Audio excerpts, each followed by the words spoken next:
On reçoit ce soir Amélie-Antoine pour la joie et le bonheur de tout le monde. Ça fait évidemment plaisir. Carrément. Tu as beaucoup d'actu, donc on a un vaste programme, mais franchement, on n'a peur de rien ici, tu sais bien. Euh, Avant de parler de tous ces livres et de cette actualité, je te propose qu'on fasse connaissance grâce au portrait chinois littéraire que le monde entier nous envie. Ok. Et oui, on va pas s'embêter. Et vous pouvez jouer dans le chat pendant que Amélie répond, puisque elle ne voit pas vos réponses, donc faites-vous plaisir. Et je commence tout de suite. Si tu étais un livre de chevet, lequel choisirais-tu et pourquoi en quelques mots, si tu le souhaites? Si j'étais un livre de chevet, je pense que la première réponse qui me vient à l'idée, c'est Nous rêvions juste de liberté, parce que c'est vraiment un livre qui m'est resté en tête depuis que je l'ai lu, comme beaucoup de personnes d'ailleurs, parce que il est souvent cité comme dans des conseils. Je pense que c'est un des livres sur lesquels j'ai le plus pleuré, et qui est un des livres où j'ai mis le plus de temps après à en redémarrer un autre. Ça, pour moi, c'est un gage de quelque chose qui reste pendant longtemps, quoi. La même, je confirme. Henri, si tu nous écoutes, c'est cadeau. Salut les Il chroniques le du sait, je le polar. cite à chaque fois, enfin, il n'y a même plus d'intérêt pour lui, quoi. Mais ça fait... si, sur Mastodon, il en a peut-être besoin, mais à savoir. Mais bonsoir, les chroniques du polar qui nous rejoint. Salut Marie-Isabelle qui nous rejoint. Je vous dis bonjour à tous et à toutes. Si tu étais un format parmi tous ceux qui existent, lequel choisirais-tu? Un format de livre. Donc, par exemple, poche, grand format, e-book, audio, bande Ah. dessinée, etc., etc., etc. Alors, si j'hésite, c'est entre e-book et poche. Et e-book parce que je lis beaucoup en e-book, parce que je lis essentiellement quand je suis dans le train. Donc, souvent, je prends ma liseuse et je peux mettre pas mal de livres. Mais quand j'aime vraiment un livre, il faut que je l'ai quand même en papier et du coup, poche. Parce que je préfère nettement les poches en termes de taille. Voilà, donc poche. Donc, tu as Nous rêvions juste de liberté, ça, tu l'as en format poche quelque part. Oui, c'est ça. Bien. C'est ça, je l'ai en poche. Si Exactement. tu étais une maison d'édition, laquelle serais-tu? Si j'étais une maison d'édition... alors, j'ai pas tellement envie de donner un nom de maison d'édition, mais je dirais... Si j'étais une maison d'édition, je serais une maison d'édition humaine. Ça serait déjà un sacré défi. Mhm. C'est quoi pour toi la traduction d'être une maison humaine, concrètement par rapport à... C'est-à-dire être une maison qui traite bien ses auteurs avec respect, pour qui voilà, la relation auteur-éditeur n'est pas qu'une relation commerciale. Voilà, toute cette conscience-là, je pense que ouais, ce serait chouette. Alors, c'est peut-être sans doute un peu idéaliste, mais C'est pas comme si en ça tout au cas un jour quotidien? je lançais une maison d'édition, pas partout. Pas partout, non. Mhm. Non, mais ça étonne toujours les personnes qui nous écoutent. C'est intéressant, mais non, c'est pas comme ça partout. Et donc, tu serais une maison d'édition humaine. Bah ouais, c'est pas comme ça partout parce qu'il faut être quand même dans la logique qu'une maison d'édition, c'est une entreprise commerciale. C'est pas un mécène artistique. C'est pas. Donc c'est absolument pas acquis que il y ait une humanité, une bienveillance. Pour moi, c'est absolument pas de l'ordre de la logique finalement, Mhm. malheureusement. Ça pourrait être combiné, hein. On peut être humain Bah et oui, oui. avoir envie de vendre des livres. Ça peut Et marcher. heureusement Et heureusement. qu'il y a quand même des Ouais. maisons d'édition où c'est comme ça et voilà, mais Mhm. pas partout.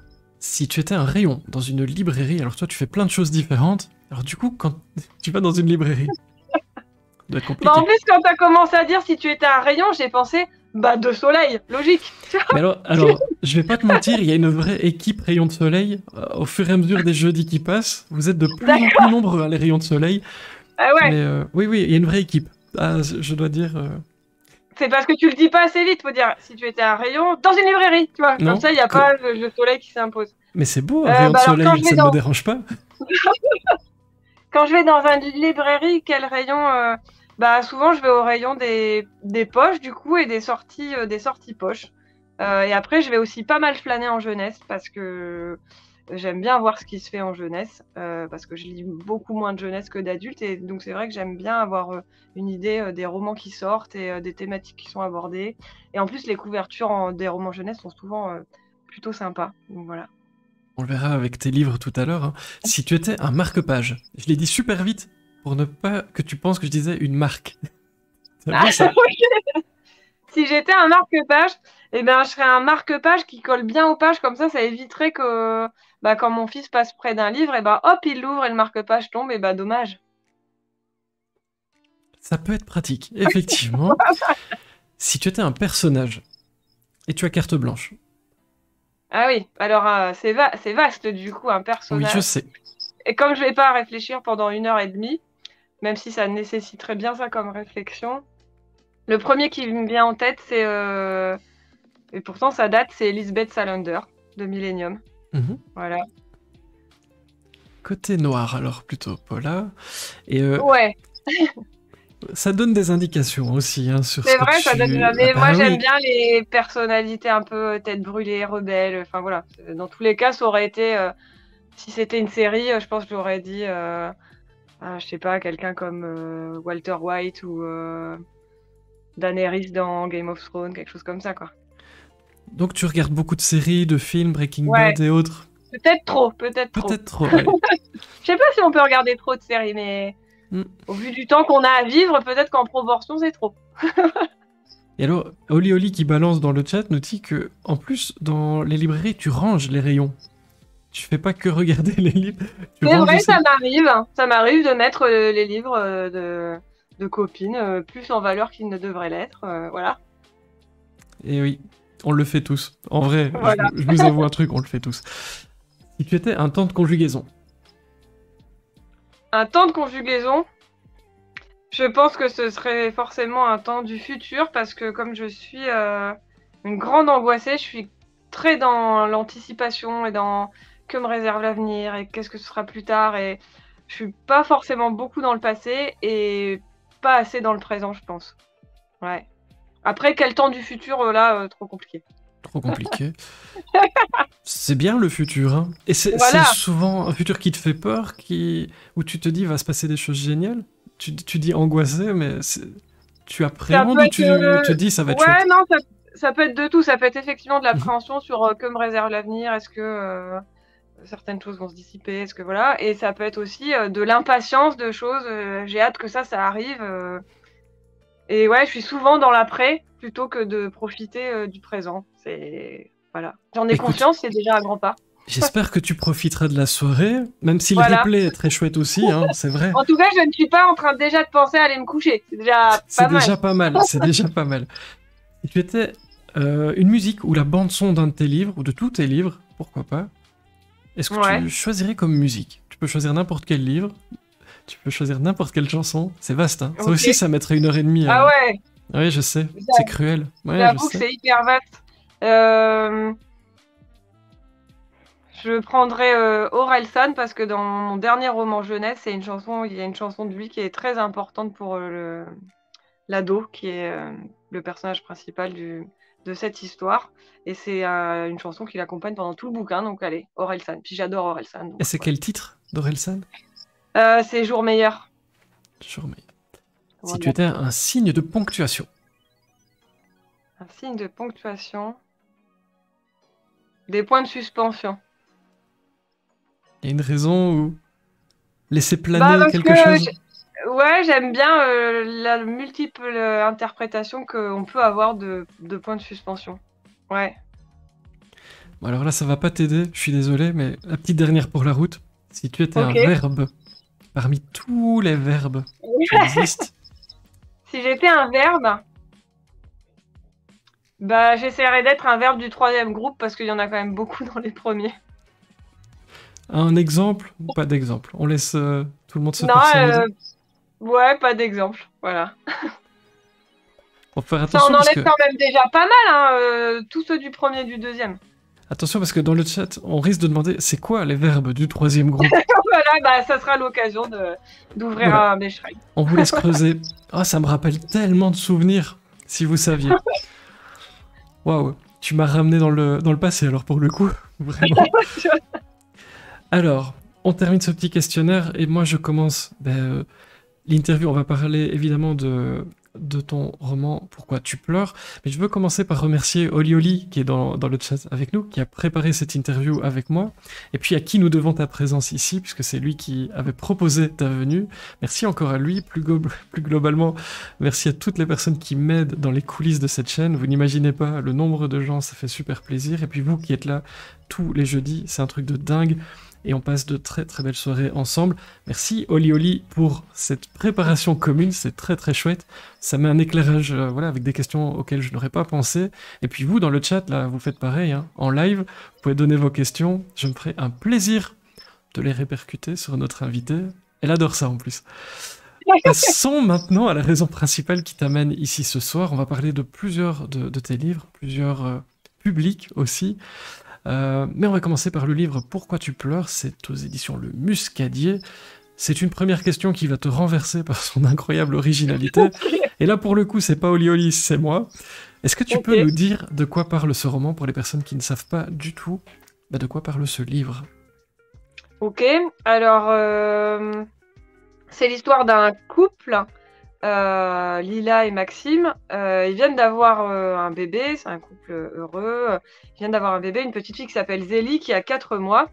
Et quand le livre débute, ils sont censés aller le soir à une pendaison de crémaillère d'un collègue de Maxime, où ils ont été invités. Mais quand Maxime rentre, il se rend compte à quel point Lila est fatiguée et du coup, il lui propose d'y aller sans elle et puis d'emmener la petite pour que, pour une fois, Lila ait une soirée où elle puisse se reposer et décompresser un peu. Voilà, il lui promet qu'ils rentreront pas tard et Lila finit par accepter en se disant après tout, pourquoi pas. Donc ils partent. Lila passe une soirée tranquille, elle se commande un repas, elle regarde la télé et puis elle s'endort. Et quand elle se réveille, brusquement, en pleine nuit, elle se rend compte que Maxime n'est pas couché à ses côtés et qu'il n'est pas rentré. Elle se lève pour aller voir dans la chambre de sa fille et bien évidemment, sa fille non plus à 4 mois n'est pas rentrée toute seule. Et elle essaye d'appeler son mari, elle ne parvient pas à le joindre et elle commence à errer dans la maison en se demandant ce qu'elle doit faire et en appelant et rappelant son mari. Et c'est le début d'une descente aux enfers puisque Maxime et Zélie ne vont pas rentrer. Et la suite du roman va raconter ce qui s'est passé, sachant que quand j'ai dit ça, j'ai pas dit grand-chose du fond du livre. Heureusement, ce serait... Et alors ici, on est contre le divulgachage, hein, complètement. Donc Voilà. ne croyez pas venir ici en apprenant tout ce qui va se passer dans le livre, surtout pas. Mais on sent par contre l'ambiance du livre avec ce que tu as dit.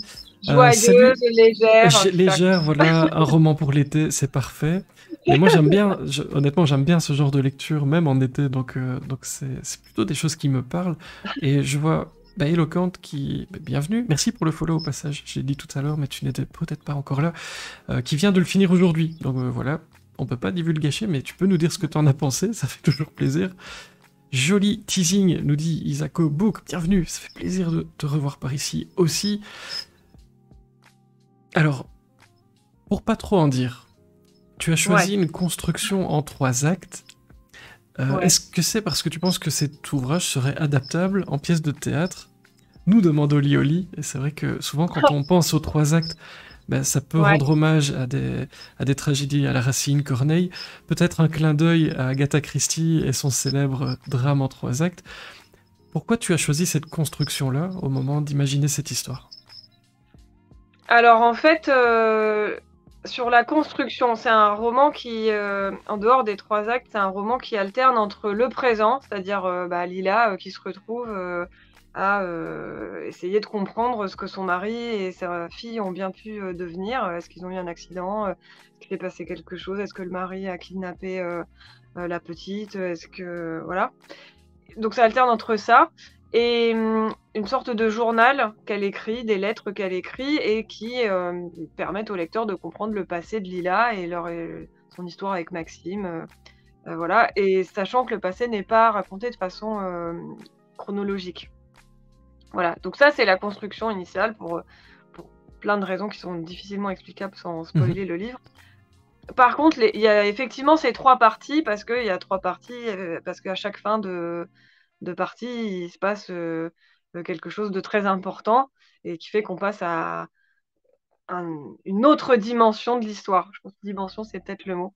Mais par contre, le fait que ces parties s'intitulent acte 1, acte 2 et acte 3, c'est venu vraiment à la toute fin du livre et même longtemps après, c'est au moment où je l'ai publié, donc longtemps après l'écriture, où je me suis dit, mais en fait, ce sera acte 1, acte 2, acte 3 et pas juste partie 1 ou... Et ça, c'est venu longtemps après. Voilà, l'ampoule s'est allumée longtemps après. Mais ça peut arriver. Et donc, Voilà. si je comprends, tu choisis aussi tes structures en fonction du projet, de l'histoire. Tu n'as pas des habitudes d'écriture dans tous tes livres. Tu te dis, pour cette histoire-là, c'est bien de faire comme ça, et donc j'adapte en fonction. Comme ça, on n'en dit pas trop. C'est Ouais. à la carte, dans la boîte à outils d'Amélie Antoine. Alors, pour moi, c'est plus qu'une boîte à outils parce qu'il m'arrive très souvent, alors pas systématiquement, mais ça m'est arrivé très souvent d'avoir en tête une construction narrative avant même d'avoir l'histoire. De me dire, voilà, là j'ai envie d'écrire un roman choral, là j'ai envie d'écrire une histoire à rebours, là j'ai envie d'écrire une histoire avec une alternance passé-présent, voilà, d'autres choses comme ça. Et souvent, soit ça vient avant même l'histoire, soit ça peut m'arriver aussi d'avoir l'histoire et de me dire, ok, j'ai l'histoire, mais en fait, j'ai rien. J'ai rien parce que je sais pas encore comment je vais la raconter. Et c'est ça qui m'intéresse le plus, en fait, dans la construction d'une intrigue et ensuite l'écriture, c'est comment je vais raconter l'histoire. Et pour moi, raconter une histoire de façon linéaire de A à Z, c'est quelque chose qui m'intéresse absolument pas. J'y peux rien, c'est comme ça. Tu aimes mettre des Mais petits c'est ce qui défis, me plaît. comme ça. Ouais, c'est pas forcément des défis, mais c'est vrai que même dans des séries télé, j'aime quand les constructions narratives sont particulières. Il y a des séries qui m'ont marqué où je me rappelle même pas forcément l'histoire dans les détails, mais où j'ai aimé le fait que ce soit on bascule de personnage en personnage, ce soit raconté dans une chronologie complètement morcelée. Et voilà, moi, c'est des choses qui me parlent. Et quand je regarde des séries comme ça, je me dis, ah, ça, c'est vraiment pas con. Enfin, Mhm. et ça me plaît plus que l'histoire en elle-même. Et ça t'inspire alors, tout ce que tu vois dans les séries, puisqu'on en Ça regarde peut trop m'inspirer. tous, ça, tu Bah, te les dis là, constructions narratives, ouais, ça peut arriver. Et sachant que c'est pas directement transposable la plupart du temps dans un roman. Parce que c'est pas la même chose d'écrire un roman que d'écrire un scénario. je Et confirme. du coup, voilà, c'est pas forcément adaptable, mais il y a des moments où je me dis, enfin, je sais pas, un procédé par exemple qui est très classique dans un film ou une série, c'est on démarre par une scène généralement très forte, et puis cette scène s'interrompt et on reprend sur, je sais pas, un an avant.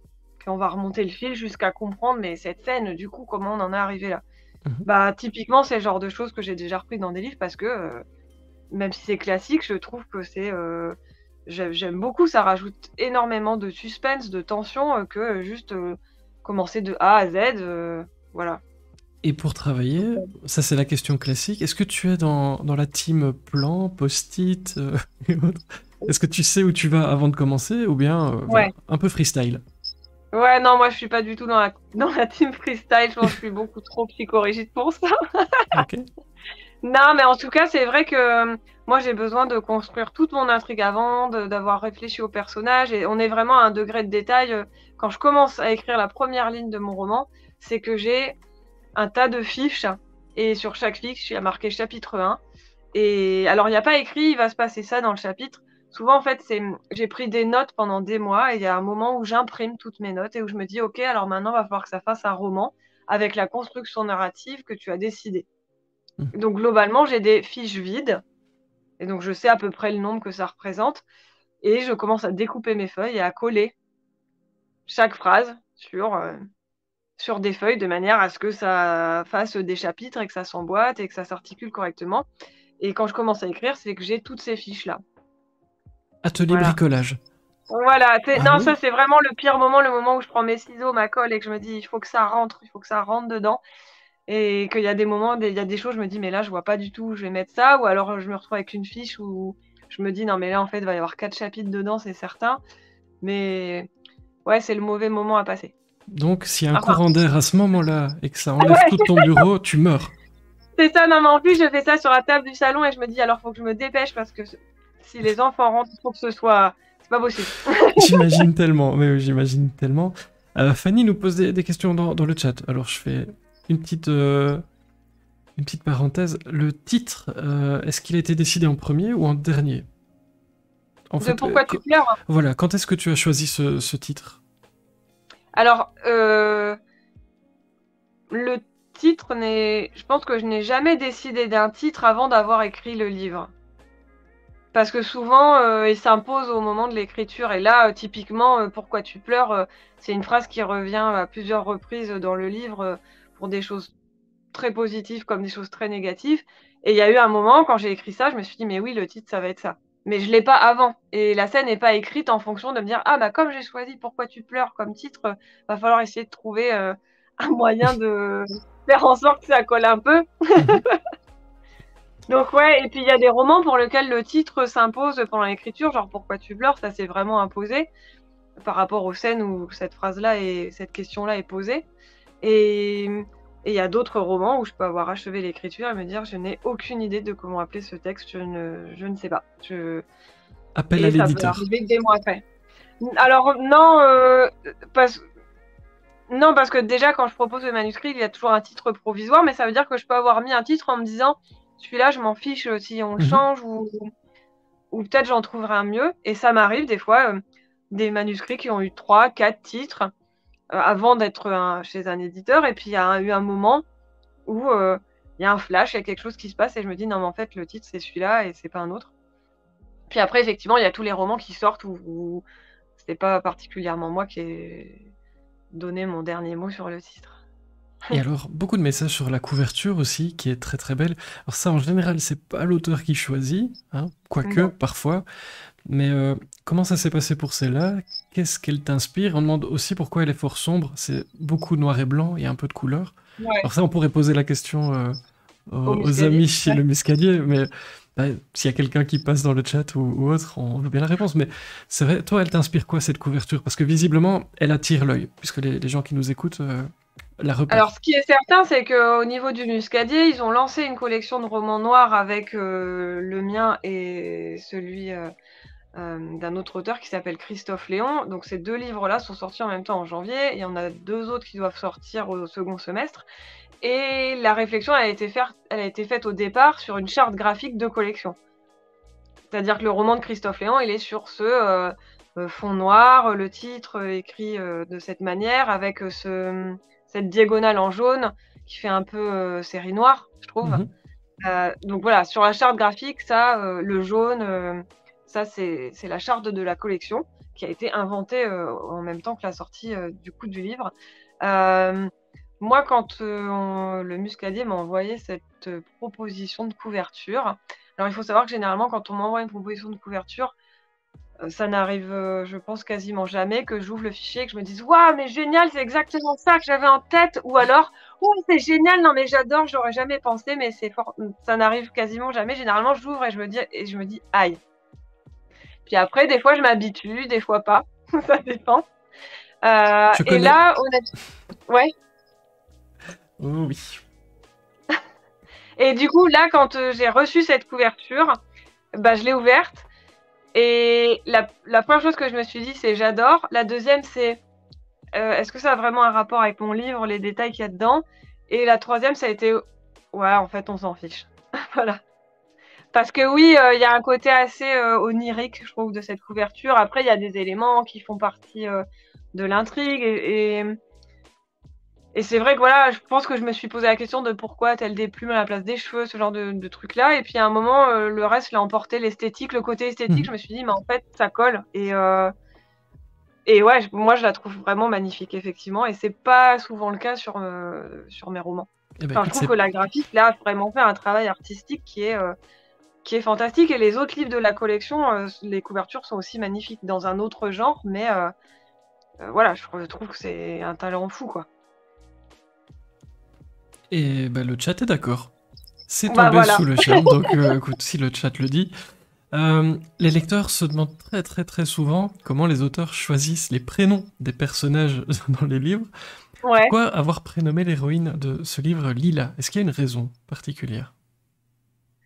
Alors, ce qui est certain, c'est que les personnages de mes romans n'ont quasiment jamais un prénom qui aurait un rapport avec une signification du prénom ou un sens caché.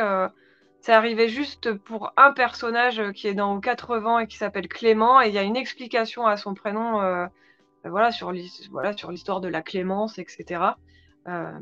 C'est une histoire de vengeance, du coup, voilà, ça a un sens qui s'appelle Clément, alors que il est animé principalement par un sentiment de vengeance. La plupart des autres prénoms que je choisis, c'est des prénoms que j'aime bien, tout simplement, et que j'ai pas pu donner à mes enfants parce que j'ai pas pu en avoir 52. Donc j'ai gardé. Mais ouais, Lila, ce que j'aimais bien dans Lila, c'était la douceur en fait. Souvent c'est plus, ça peut être la sonorité ou ce genre de choses-là. Et Lila, pour moi, c'était un prénom très doux. Et du coup, je trouvais que c'était un bon prénom pour l'héroïne. Alors, il y a la question, mais évidemment, je vais le dire. Il y a Oli Oli Boîte qui se tracasse. Il demande si je peux te demander si tu as bien payé ta facture d'électricité, parce qu'à un moment, on va plus te voir du tout. Et alors, Mais oui, mais parce qu'en fait, du coup, la nuit tombe, il faisait très jour, mais donc je peux mais allumer. pareil, voilà, alors tu as des Et moi, je m'en rends pas réclamations. compte. Mais tu vois, Bah, quand vous savez ce que c'est d'être auteur, c'est pas facile. c'est Je vais pas allumer ma facile lumière. tous les jours, mais non, c'est Je vais pas allumer ma facile. lumière spécialement pour vous, en plus. Donc, L'idée que demain, je ne mangerai pas. il faut vraiment, vraiment, vous tous qui nous écoutez, que vous achetiez les livres d'Amélie pour compenser l'électricité qu'on met ce Bah soir oui, et pour la vous. sobriété énergétique, alors, je sais pas, quoi. Voilà, un petit, voilà. Et donc, Éloquente au passage nous dit: il me tarde de découvrir vos 9 précédents romans, j'ai vraiment beaucoup aimé celui-ci. Alors, tu en parlais un petit Bah, peu tout merci. à l'heure, tu utilises en partie une forme épistolaire, donc des lettres avec des sauts dans le temps sur une période de 5 ans, si je me trompe pas. Est-ce que tu peux nous en dire plus de cette manière d'écrire des lettres? Il y a des romans qui sont intégralement avec ça. Il y a parfois des intégrations de cette forme épistolaire. Ça t'apporte quoi quand tu écris d'utiliser ça? Et peut-être dans ce livre-là, si on peut en dire, mais pas trop. Ah non, ça serait Ouais, je pas drôle. réfléchis, c'est toujours délicat. Oui. Ce qui est C'est certain, c'est plutôt sur le que, en procédé, fait, voilà. ouais, moi, enfin, de toute façon, je raisonne toujours de façon très assez cartésienne. C'est-à-dire que là, j'avais besoin que on apprenne à connaître Lila et Maxime et Zélie, le passé de Lila, de Maxime, etc. Et donc, il y ait un système ça aurait pu être un système de flashback, par exemple, euh, qui pour moi n'aurait pas fonctionné parce que j'avais envie que ce soit présenté du point de vue de Lila. Je voulais que ce soit Lila qui raconte. Or, pour raconter, c'était pas tellement faisable que de marquer une date 5 ans avant et puis qu'elle raconte, on sait pas trop à qui et pourquoi. Donc, à un moment dans la réflexion, c'est imposé soit des lettres, soit un journal intime. Et en fait, j'ai une sorte d'aversion pour les romans où il y a un journal intime dedans. Je trouve ça. Donc, du coup, je suis partie sur des lettres et il y avait un sens sur le fait qu'elle écrive à son père. Il y a aussi un sens dans l'histoire de pourquoi elle écrit à son père et quelle est l'histoire avec son père, etc. Donc, pour moi, ça avait un sens et c'était pas juste un subterfuge de me dire. Alors qu'un journal intime, je trouve ça toujours assez superficiel, même si je ne doute pas qu'il y a des gens qui écrivent un journal intime et que donc ça peut avoir un sens. Mais j'ai un blocage sur ça, comme j'ai des blocages sur d'autres trucs, genre les personnages dans le coma, ça me pose un problème. Voilà, c'est comme ça. Il y a des choses, mais peut-être qu'un jour j'écrirai un roman de quelqu'un dans le coma qui écrit son journal intime, et ça sera hyper original en plus. Ça peut être une manière de dépasser les blocages. Salut Vibration Lita, je me bafouille. Je suis contente de te voir ici, bienvenue.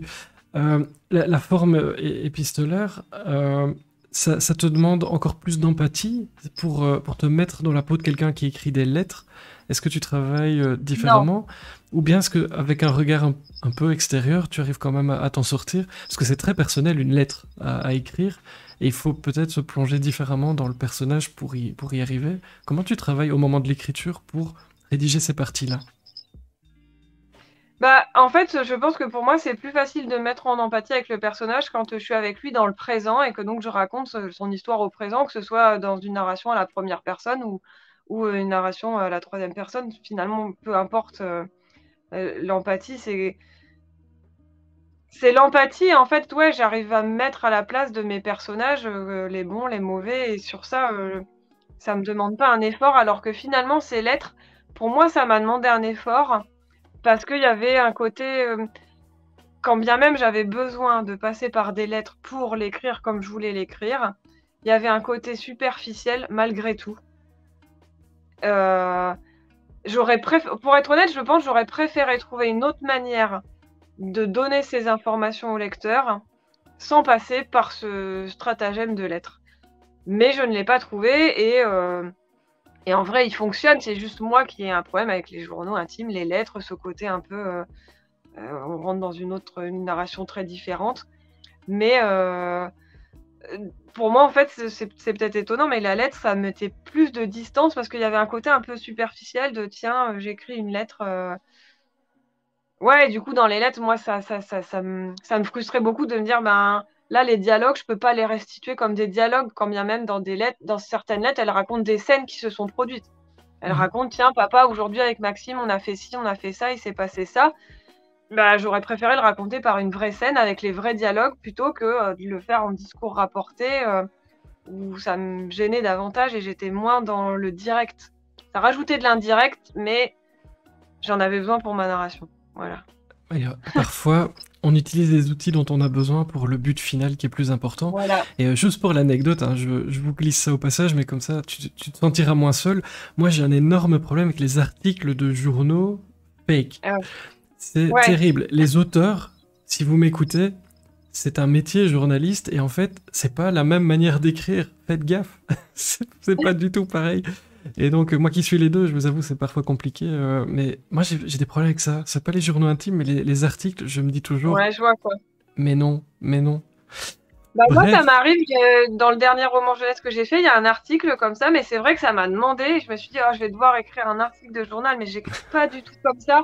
Et quand bien même c'est bon, bah, voilà, après, j'en lis, quelques-uns pour avoir en tête la musique, mhm, d'un article de journal et je le fais, mais effectivement, c'est pas instinctif comme, écrire, un roman, quoi. c'est une autre musique. C'est très bien Voilà. résumé.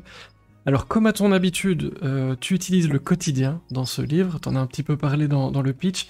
Tes personnages, si je résume, c'est mon impression, ça pourrait être nous, nos voisins, nos collègues. Alors, on dit des vies banales, en somme, et puis un point de rupture. Alors, Oli Oli nous disait, Edith Piaf parlait de la vie en rose. Toi, tu sembles avoir un avis un peu différent, si je résume. Ouais, mais moi, c'est vrai que c'est ça qui m'intéresse, effectivement, j'ai pas envie de parler, de personnages hors normes ou qui paraissent extraordinaires et complètement, lointains. Moi, j'aime bien effectivement, me dire, je sais pas, prendre le lecteur par la main et me dire, «Viens, je vais t'emmener, je vais te raconter l'histoire de monsieur et madame tout le monde et regarde, en fait, ce que ça peut être. Regarde et referme le livre en te demandant, si ça pourrait pas être ton voisin, ton collègue, ton meilleur ami qui qui pourrait vivre ça. Et moi, ma réponse à chaque fois, elle est: «Oui, bien sûr». Et alors voilà, je peux pas, parler, trop de l'intrigue, mais effectivement, il y a ce côté, je suis fondamentalement persuadée que l'histoire que j'ai écrite peut arriver à, n'importe qui. Et alors, pour les gens qui aiment les étiquettes, ce qui est pas du tout mon cas, désolé, on range ça dans les domestic thrillers. C'est un peu ça qu'on dit, ça peut vous arriver, c'est en famille, de ce que tu as raconté, mais pas que. Et c'est ça qui est amusant. Est-ce que tu jouerais pas un petit peu avec les codes aussi? Moi, j'aime bien faire ça. Je trouve ça marrant de brouiller un petit peu les codes, les étiquettes qu'on aime bien Ouais, mettre sur les livres. Mais de ce qu'on a raconté ici, on demande, dans mon oreillette, les gens posent des questions ouais. là-dedans, t'imagines? Est-ce que on est dans le cadre du, oui, du domestique thriller, polar, enfin pas Ouais, polar sans ici, doute, mais c'est vrai que moi, j'ai toujours du mal à mettre mes romans dans des cases et c'est d'ailleurs assez compliqué, pour, mes éditeurs et les libraires et cetera qui, préfèrent pouvoir, mettre tous les romans d'un même auteur dans la même case et constituent bien, de quoi ça va parler avant même de l'ouvrir. Hem, oui, je pense que ça pourrait rentrer dans cette case-là. Moi, quand on me demande, souvent je dis: c'est à la c'est à la frontière du ouais, c'est du thriller psychologique, c'est du roman noir. J'avoue que j'ai un peu du mal à définir. En même temps, c'est aussi un texte qui pourrait très bien avoir, sa place en littérature générale. Moi, j'avoue que j'ai du mal à ranger l'histoire dans des cases, parce que je pense peut-être que c'est à cheval entre plusieurs genres. Moi, j'ai pas conscience de jouer avec les codes de certains genres. Pas du tout. Et pourtant, on me le dit souvent, même des fois dans des textes qui sont sortis en littérature générale. J'ai déjà eu des remarques d'éditeurs qui me disent, mais non, mais là, c'est tous les codes du polar, mais mis dans de la littérature générale. Mais du coup, c'est quoi ce texte? Et moi, j'ai pas eu l'impression de jouer avec des codes du polar. En plus, je ne le lis jamais de polar, donc avec les codes du suspense peut-être, mais en tout cas, le roman policier, non. Toi, tu racontes des Et histoires. voilà, je raconte des histoires, elles me Mhm. viennent comme ça. Ce qui m'intéresse quand j'écris une histoire, c'est qu'il y ait du suspense. Peu importe ce que j'écris, pas quand c'est du thriller, tout le temps en fait. Pour moi, n'importe quelle histoire digne de ce nom doit avoir du suspense, sinon quel est l'intérêt de continuer à la lire? Voilà. Alors, Donc au c'est ce que passage, j'essaye de faire, voilà. je repasse par le chat un petit peu. Donc, Iko nous dit, moi aussi, j'ai toujours un problème avec les gens qui parlent d'informatique, c'est un peu son rayon, et qui racontent n'importe quoi. Mais tout le monde doit avoir pareil dans son domaine d'expertise. Oui, j'imagine. Ça peut tendre les gens hein, quand on met un détail et que j'ai déjà eu quelques cas aussi. Oli est d'accord avec toutes les cases évoquées. Les Chroniques du Polar nous dit que tu as une puissance dans tes mots qui bouscule les émotions. Et par rapport au thème, c'est assez fort aussi, mais tu parles de la violence insidieuse, de cassures invisibles, un paraître alors qu'on perd son identité, solitude face au monde qui ne peut pas comprendre. Est-ce que, d'après toi, c'est une lutte qui n'est pas assez évoquée dans le monde actuel? Et du coup, on passe par les livres pour raconter plein de choses qui méritent d'être mises sur le tapis. Je sais pas, je pense qu'il y a un certain nombre de thématiques qui sont dans ce livre qui sont pas mal abordées ces dernières années dans la société. Moi, quand j'écris une histoire, en fait, je me dis jamais, tiens, j'ai écrit un roman sur tel fait de société, sur tel thème. Enfin, en tout cas, c'est souvent quelque chose dont j'ai conscience seulement à la fin. Ça peut Mhm. sembler un peu étrange, euh, même s'il est bien évident, enfin, dans un roman comme Pourquoi tu pleures, la fin du livre, c'est ce qui a tout construit. Je suis pas arrivée à la fin en me disant, tiens, comment ça pourrait se finir? On est bien d'accord, mais en tout cas, moi, je sais que ce qui m'intéresse souvent, c'est la dualité de n'importe quel être humain, c'est-à-dire ce qu'on laisse avoir aux autres hein, et ce qu'on est en réalité, ce que les autres pensent voir de nous, même si on ne le laisse pas spécialement avoir, et ce qu'on est en réalité, ce qu'on pense être hein, et ce qu'on est en réalité. Euh, Moi, c'est quelque chose, ça m'intéresse beaucoup en fait, les questions effectivement d'apparence et de ce qu'on est à l'intérieur et voilà, tout le côté aussi. Vous pensez connaître votre conjoint, votre meilleur ami, votre parent, votre enfant, et puis en fait, qu'est-ce que vous savez vraiment de lui au fond? Voilà, moi, je sais que c'est vraiment les questions qui me fascinent. Et la plupart du temps, quand j'entends, par exemple, au journal télé ou que je vois des faits divers et, et que je m'arrête parce que je me dis, ah, cette histoire, voilà, il y a quelque chose qui fait que ça m'interpelle, généralement, c'est parce que c'est une histoire mais comment c'est possible que tout le monde ait cru ça alors qu'en fait, voilà. Et oui, plein de choses dans les personnages. On pourrait en parler des heures. J'ai vu Ouais. passer une bonne nouvelle pour ce roman. Sélection pour le prix Babelio. Ouais. Comment tu te sens quand tu reçois des bonnes nouvelles comme ça? Comment je me sens? Bah alors, tu vois, c'est l'histoire du présent et du futur. En fait, je suis, il y a le premier temps de dire ah bah c'est. Alors, pour être très très très honnête, ma première réaction sur ça, je l'ai appris lundi, c'est quelqu'un qui me l'a envoyé sur Instagram et du coup, j'ai ouvert et j'ai dit ah génial. C'est quoi le, c'est quoi? C'est quoi exactement le prix Babelio? Qu'est-ce que ça recouvre? Comment ça fonctionne? Enfin, c'est plutôt les rouages de mais comment sont sélectionnés les livres et comment ça se fait que Pourquoi tu pleures puisse se retrouver aux côtés de Bernard Minier, Michel Bussy, des noms comme ça. Et mais alors, qui est-ce qui a choisi la sélection? Alors, du coup, qui est-ce qui après vote? Mais du coup, ça représente combien de personnes qui votent? Et puis à la fin, celui qui gagne, mais à quoi ça sert? Voilà, il y a tout ça. Et, euh, et voilà, là, ce que je ressens par rapport à cette sélection, c'est que bah, c'est super non seulement pour le texte, bah, de pouvoir être un peu mis en lumière, ne serait-ce que par la sélection, sans même parler de la possibilité qu'il gagne ou pas.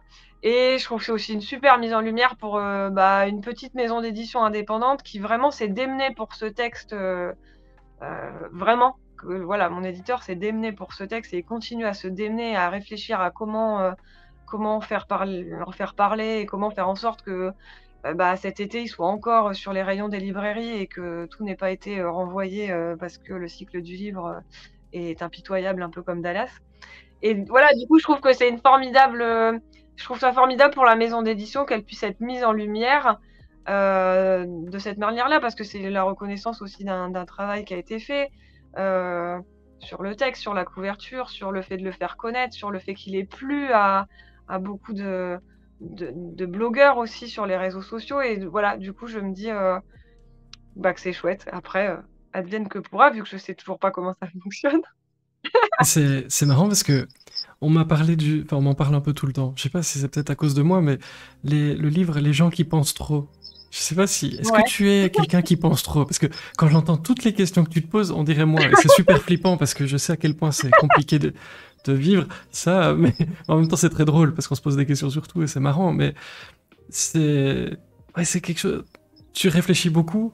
T'es toujours Ouais, en ouais, train ouais. dans Ouais, ouais, je l'analyse aussi pense. des choses. Je suis tout le temps dans l'analyse, dans l'anticipation, à me poser plein de questions, à réfléchir. Et puis surtout, mon cerveau, il est tout le temps comme ça. C'est très rare que je sois dans un moment où juste je me laisse porter, où il se passe rien. Généralement, je suis en train de penser à 10 milliards de trucs en même temps. Après, je suis habituée, comme j'ai toujours Mhm. été comme ça. Je sais pas comment c'est d'être tranquillou. Et quand tu écris aussi, alors, c'est où tu arrives à justement te détacher de toutes les questions et focaliser sur et peut-être te laisser porter par les personnages, etc. Ou bien ça carbure aussi là-haut et Non, ça tout carbure, est ouais, ouais. ok. Ça carbure, et puis en plus, j'ai un côté. Je sais pas, peut-être que fut un temps, on aurait appelé ça de l'hyperactivité ou un truc comme ça. Ce qui veut dire que même quand je suis en train d'écrire, en fait, je suis quand même en train de faire autre chose et en train de penser à d'autres trucs. Et souvent, et c'est pas juste, enfin, ça peut pas se résumer à un problème de concentration, parce que je suis très concentrée sur ce que je fais, mais je suis très concentrée sur plusieurs choses que je fais en même temps. Et je ne sais pas faire qu'une chose en même temps. Je me demande ce que tu fais en même temps que de me répondre du coup, mais c'est pas grave. Non, mais en plus, en même temps, j'étais en train de me dire, je ne sais pas faire qu'une chose en même temps. Mais bon, là, effectivement, je ne fais que ça. Non, Mais t'es voilà. peut-être en train d'écrire un livre dans ta tête pendant que tu nous parles, c'est C'est ça, flippant, mais en mais fait, ça se voit pas, mais mes mains, elles tapent en même temps. sur un autre écran. Mais pourquoi pas? Moi, je suis pas vexé, hein, tu peux. Il y a une question de Oli Oli dans le chat. Lors d'une discussion, tu évoquais le fait d'être plutôt une auteure de divertissement plutôt qu'une écrivaine de grande littérature, entre guillemets. Est-ce qu'il y a une pointe d'amertume derrière ça? Est-ce qu'on doit forcément opposer les deux? Demande Oli Oli Boîte. Alors, je pense pas avoir dit ça. Euh, littérature populaire plutôt que grande littérature, c'est sûr. Divertissement, c'est le dernier mot que j'utiliserai pour qualifier les livres que j'écris et ce que je veux faire, en tout cas. Parce que c'est justement ce que je veux pas faire. Je ne veux pas écrire de livres de divertissement. Je ne veux pas écrire de livres qu'on lit pendant 2-3 heures et qu'on referme et on enchaîne avec un autre et on sait même plus.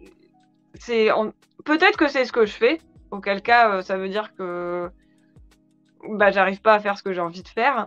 Mais en tout cas, moi, si j'écris les histoires que j'écris, c'est parce que j'ai envie que ça résonne chez les personnes qui les liront après. J'ai envie que ça les marque, j'ai envie que ça les fasse réfléchir, j'ai envie que ça les heurte, j'ai envie que ça les bouscule. Et j'ai pas du tout envie que ça les divertisse. Et qu'on s'en souvienne. Ouais. Alors qu'on s'en souvienne, oui. Moi, je sais qu'il y a des choses qui m'ont marqué et pour autant, j'ai oublié les 3/4 du livre. Et ça m'arrive des fois de dire à des gens, lis absolument ce livre, regarde cette série. Je sais plus du tout de quoi ça parle, mais je t'assure, il faut.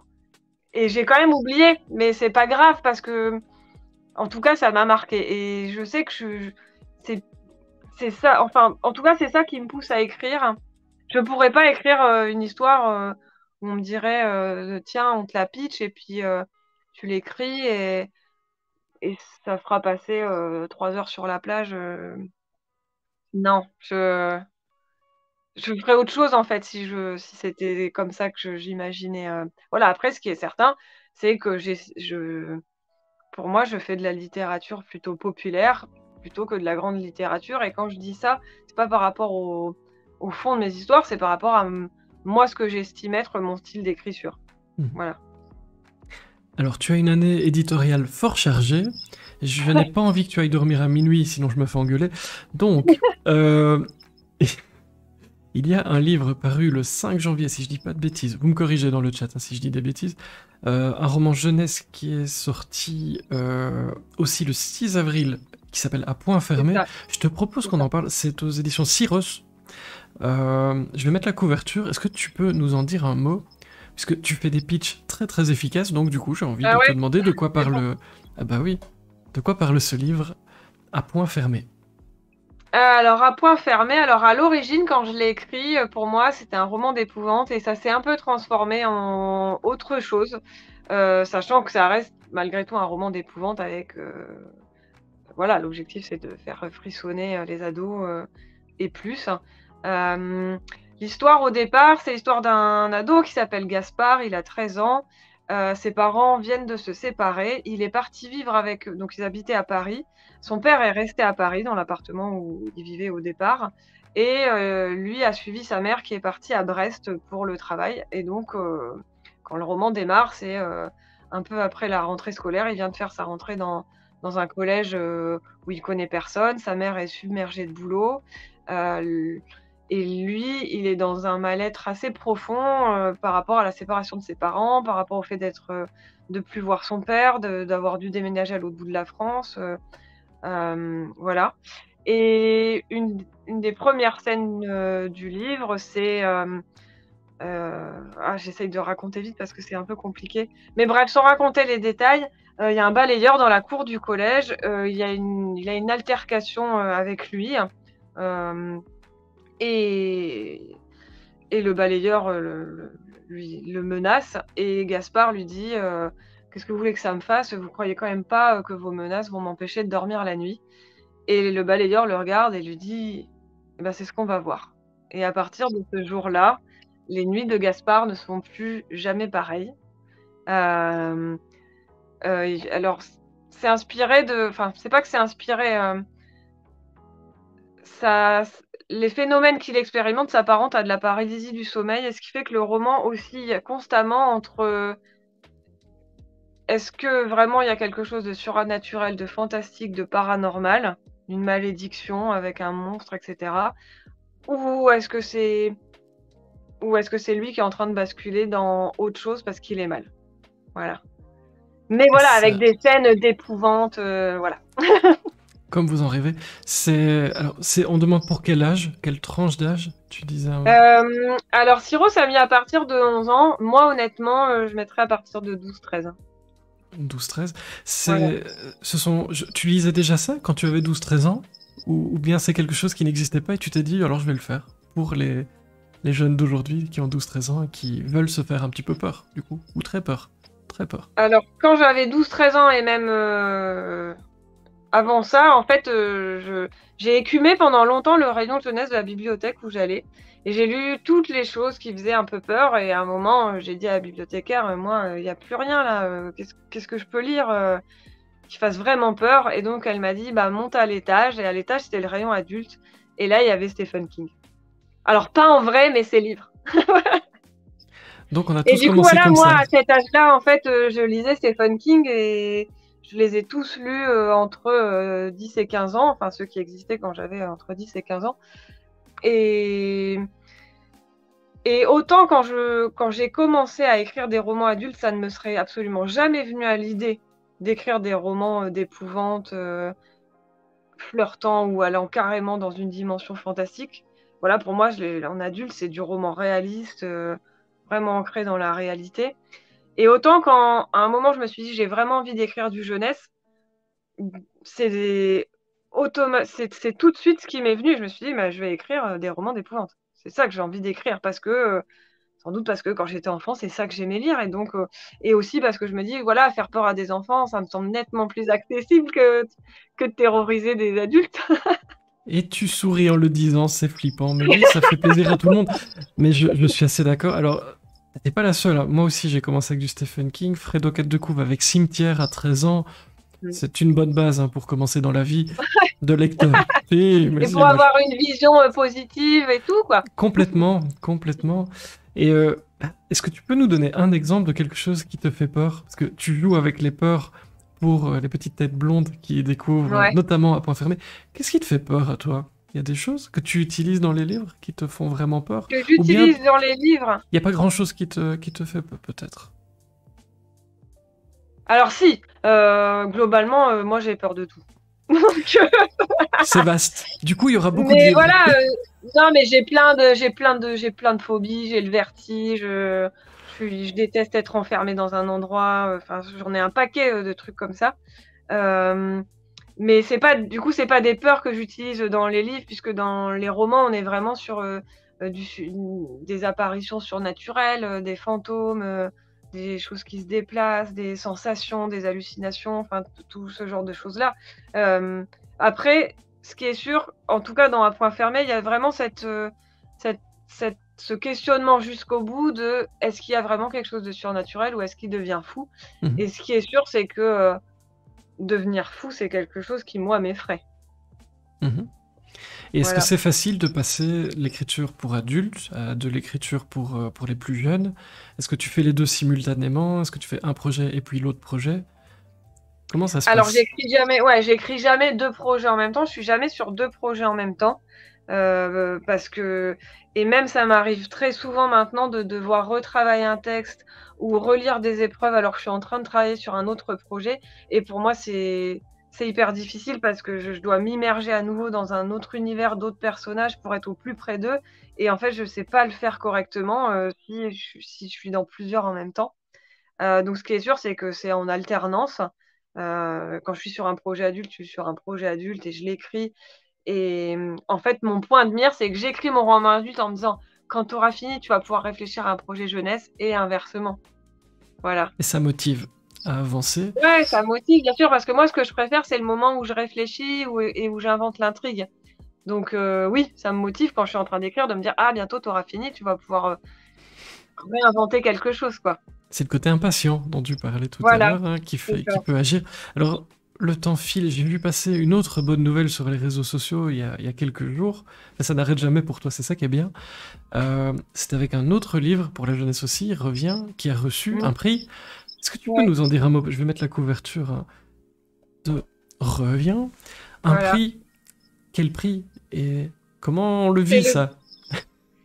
Eh ben, c'est le prix Renaudot des Benjamins. J'ai été invitée du coup la semaine dernière à aller rencontrer. C'est un prix qui est organisé par la ville de Loudun, là où est né Théophraste Renaudot. C'est du coup pour ça qu'ils organisent. C'est eux qui organisent le prix Renaudot des Benjamins et le prix Renaudot des lycéens. Et donc, ce sont toutes leurs classes de CM1, CM2. Ça représente environ 400 élèves. Ils ont une sélection de 4 livres. Ils doivent lire les 4 livres dans l'année. Et ensuite, ils votent. Chacun son petit bulletin de vote et ils votent. Voilà. Et donc, moi, j'y suis allée en n'ayant absolument pas en tête que Revient pouvait gagner. Clairement. Parce que je m'étais simplement dit que la personne qui gagnait, il lui avait dit à l'avance. Pour moi, c'était une évidence, en fait. Et en fait, je me suis rendu compte une fois sur scène et qu'on a dit que c'est, voilà, quand ils ont annoncé Revient à gagner et que tous les gamins en plus ont fait ouais, parce qu'ils étaient contents, parce que ceux qui avaient voté pour et qui étaient du coup en large majorité, du coup, ils avaient gagné pour eux. Et je me suis rendu compte, ah, mais non, en fait, la personne n'était pas au courant avant. Ils préviennent Et l'éditeur en général. Ils sont fourbes, pas l'auteur. ah bah là, non, il y a vraiment Même personne. pas. Puis alors, pour le coup, l'éditeur, il y en a plus, c'est Manière Jeunesse et Manière fermée l'année dernière, donc il n'y a même pas d'éditeur qui est vraiment concerné. Mais pour Mais toi, voilà, c'est quelque chose.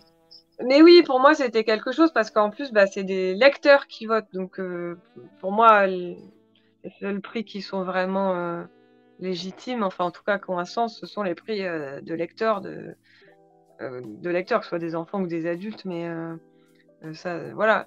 Et c'est vrai que c'était très chouette. Alors, en plus, j'ai gagné parce que donc après, plusieurs personnes m'ont dit, mais du coup, qu'est-ce que tu as gagné? Et ben, j'ai gagné un buste de Théophraste Renaudot que j'ai dû ramener en train. C'était très très lourd. Hein. Et j'ai passé tout le train à me dire waouh, j'ai un buste de Théophraste Renaudot et qu'est-ce que je vais en faire?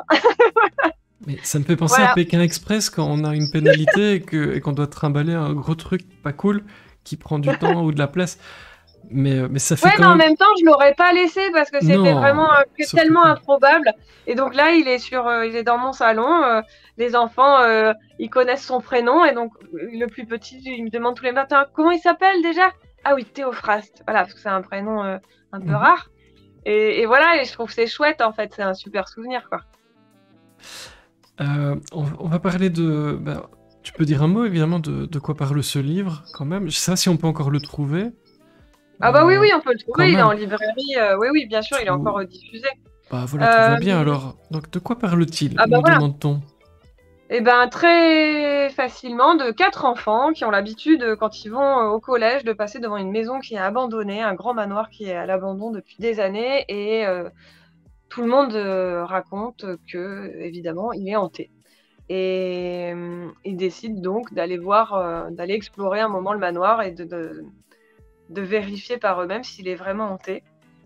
Voilà ce que je peux dire. Clairement, c'est pas les meilleures idées qu'ils ont eues. Parce que, du coup, revient, c'est un roman d'épouvante. Et ce qui plaît le plus aux enfants et ce qui plaît le moins aux adultes, c'est que c'est un roman d'épouvante qui finit mal.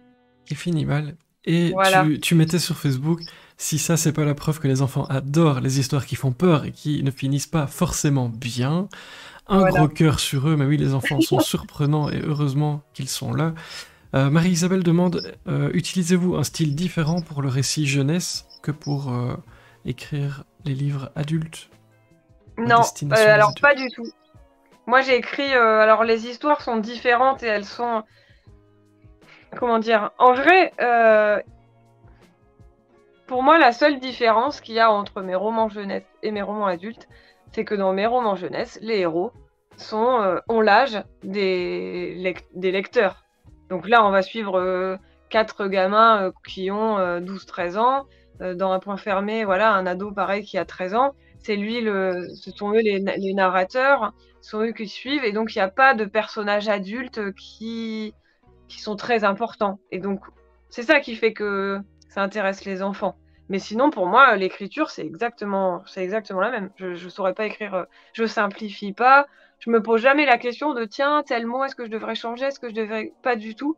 Et même pour Revient, je me rappelle, c'est le premier du coup roman jeunesse que j'ai écrit, et je voulais absolument, parce qu'il y en avait aussi besoin dans l'intrigue, faire en sorte que ce soit un roman choral avec les 4 personnages en alternance. Et quand j'ai eu ce projet-là, je me suis dit, je ne trouverai aucun éditeur parce que tout le monde va me dire un roman choral avec 4 personnages, les gamins lisent pas ça. Et effectivement, un certain nombre d'éditeurs m'ont dit, ah non, mais un roman choral pour les enfants, c'est trop compliqué. Et en vrai, ça fonctionne très bien. Et je l'ai écrit comme je l'aurais écrit pour des adultes. Et c'est bien aussi parfois de ne pas trop changer parce que bah, les enfants ils comprennent plein de choses, faut pas croire, hein. Mais oui. Évidemment. Euh, le temps file. J'ai encore deux petites questions, mais est-ce que tu veux dire un Ok. mot du quatrième livre dont on avait parlé? Tant qu'à faire, puisque tu as beaucoup de livres qui sortent, hein, quand même. Ça, c'est celui qui est sorti Bah en ouais, en fait, janvier. alors c'est pas. Les gens ont- souvent on me demande mais comment je fais pour écrire autant. Alors en fait, il y a des livres. Pourquoi tu pleures? Je l'avais écrit déjà il y a plusieurs années en fait, et puis il était resté au fond d'un tiroir jusqu'à ce que je le retravaille, etc. Et puis les romans jeunesse, en fait, j'en ai eu aucun qui est sorti l'année dernière parce qu'il y a eu des publications annulées, ce qui fait que les choses après se bousculent et sortent tout en même temps, alors que moi, j'écris toujours pas plus ni moins. Voilà. Mhm, Et donc au 80, ouais, c'est un roman qui est sorti en octobre dernier, donc il n'y a pas si longtemps. mhm, Euh, alors pour le pitcher, en quelques phrases, on est en 1985 dans un petit village du nord de la France, où tout se passe très bien jusqu'au jour où le château du village est mis en vente et racheté par un inconnu, euh, qui donc s'installe au château mais ne vient jamais au village et personne du coup ne sait à quoi il ressemble. Et à partir du jour où il a acheté le château, il commence à racheter les maisons une à une dans ce village. Donc soit des maisons qui sont déjà en vente, soit il envoie ses employés démarcher les habitants, les propriétaires pour leur payer un bon prix et voilà. Donc il achète les maisons une à une et un matin, des ouvriers débarquent dans le village et ils enlèvent toutes les portes et toutes les fenêtres à toutes ces maisons. Et ils s'en vont et ils laissent ça tel quel. Voilà, c'est le point de départ du roman. Donc quand le roman s'ouvre, on est à une réunion publique où tous les villageois sont effrayés et désespérés et se disent: «Mais qu'est-ce qui se passe et qu'est-ce qu'il nous veut?» Et le roman va faire des plongées, dans le quotidien de ce village au moment de l'occupation, parce que, la clé, du mystère se trouve, dans ce qui s'est passé pendant les années d'occupation, voilà. Et on vous laisse découvrir le Voilà. reste, évidemment. Mais C'est un c'était... roman très différent de Pourquoi tu pleures, mais voilà, c'est une histoire. Et je remets la couverture de Pourquoi tu pleures au passage pour terminer. Alors, ça va te faire réfléchir, mais ça va aller vite quand même. C'est ma petite OK. question traditionnelle. Imaginons que la boîte puisse te faire traverser le temps. Oui, on a ce pouvoir incroyable. Et que OK. tu te retrouves quand tu avais 10 ans.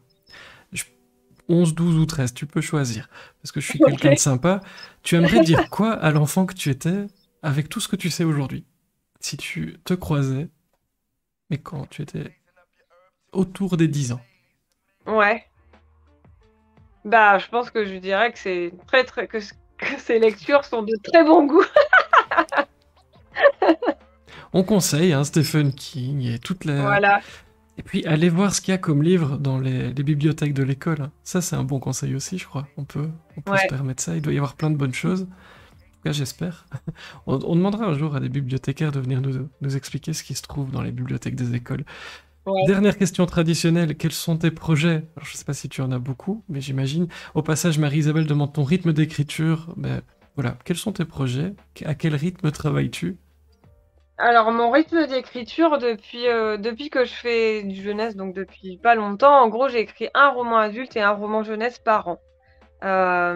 Sachant que là, par exemple, alors cette année, ça donne enfin voilà, j'ai des sorties, mais en vrai, là, pour le moment, cette année, je viens de terminer un manuscrit de roman adulte.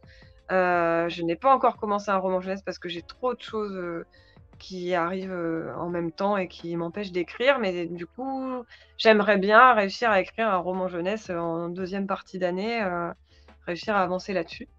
Voilà. Et dans les projets, enfin dans les actualités, tout ça, bah, la prochaine actu, en juillet, j'ai un roman jeunesse qui sort. Un autre pour les 8-12, donc plus petit que Pour un point fermé, et qui est un roman, qui s'appelle, Ma moche mère et moi, et qui est un roman drôle pour une fois. Voilà. Ah bah tu viendras nous en parler, un de ces Voilà. quatre. Mais ceci étant, la semaine dernière, j'en ai parlé du coup dans les classes puisqu'ils me demandaient, ce que je faisais. Donc je leur ai parlé de ce roman-là, je leur ai dit: «Voilà, Ma moche mère et moi».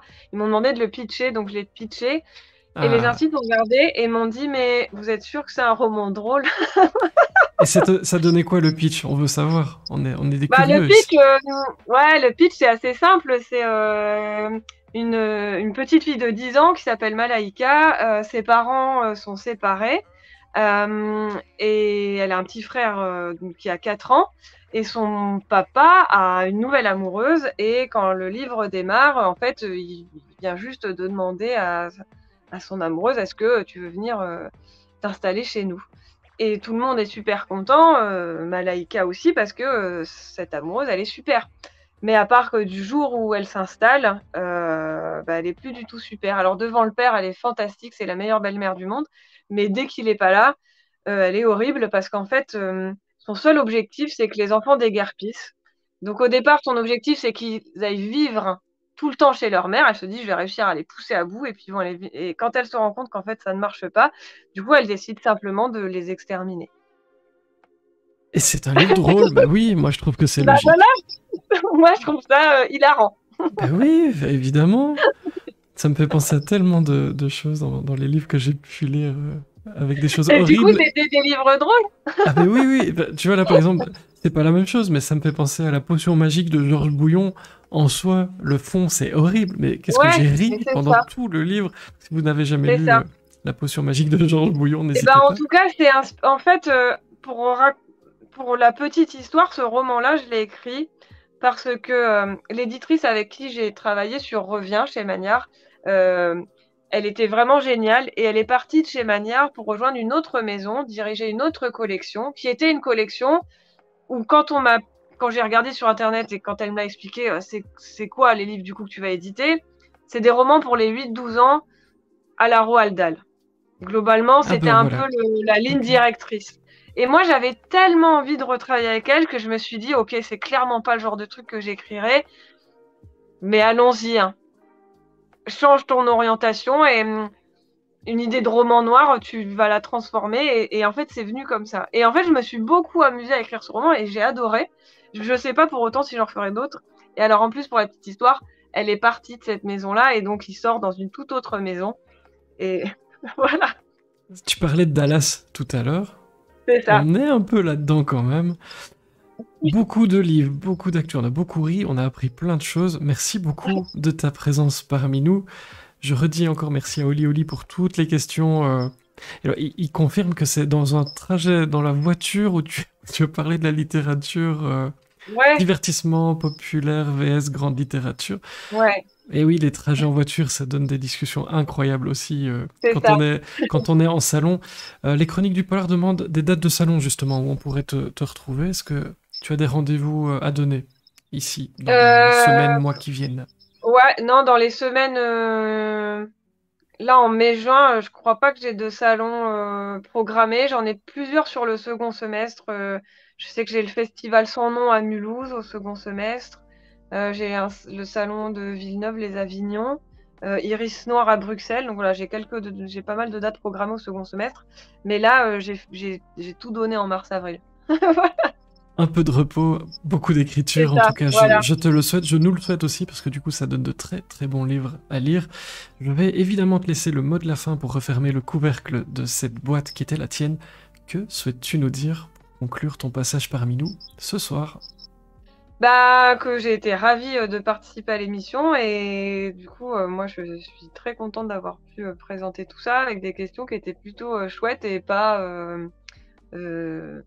revisiter. Voilà, donc c'était un moment sympa. J'espère en tout cas avoir pu apporter quelque chose. Voilà. Voilà. N'hésitez pas à faire un clip du moment où elle dit qu'on a posé des questions géniales. Non, ne le faites pas. Je mens.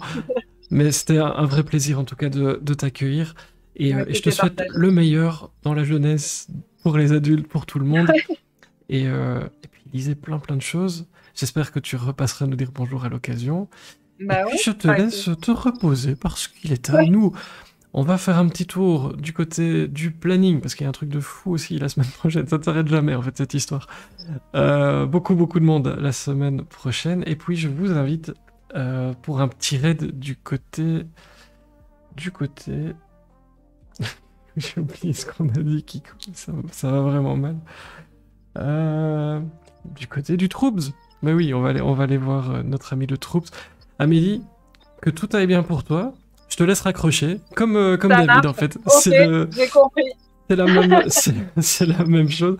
Moi je peux pas, sinon après ça coupe tout. Bah ouais, ça ne va non, pas il n'y a du plus tout. personne. Ah non. Passe une bonne soirée, encore un immense merci à toi. Bonne soirée. Bonne soirée à tout le monde.